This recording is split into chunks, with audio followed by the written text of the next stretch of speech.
In today's video, I'm going to teach you how to create headings in Microsoft Excel. Whether you're setting up Excel for personal tracking or organizing data for your business, having clear headings is crucial for understanding and navigating your spreadsheet with ease. So let's dive into it. First things first, open up Microsoft Excel. When you do, you'll see a blank document in front of you. You might feel a bit overwhelmed by the grid of endless cells, but don't worry.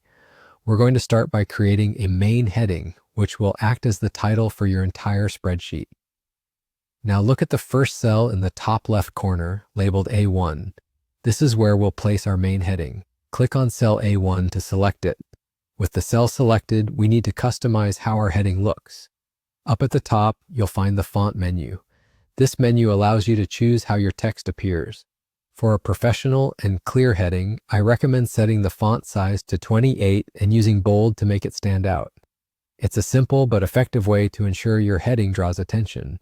Imagine it being the headline of a newspaper or an eye-catching banner. It's important you make it noticeable. We've now set up the main heading, but what if you want to break down your spreadsheet into further sections?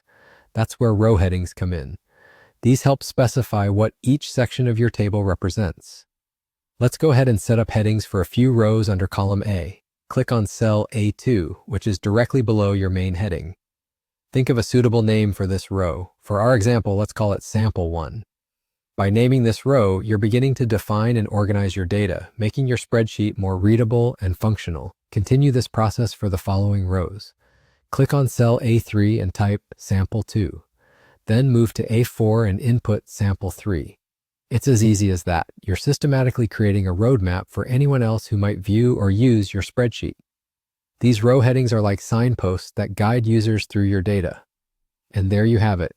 You've successfully created both a main heading and individual row headings in Excel. This simple structure will help keep your data organized and easy to navigate. Whether for personal organization or sharing with colleagues, good headings are key to a great spreadsheet. Thank you for watching and happy spreadsheeting.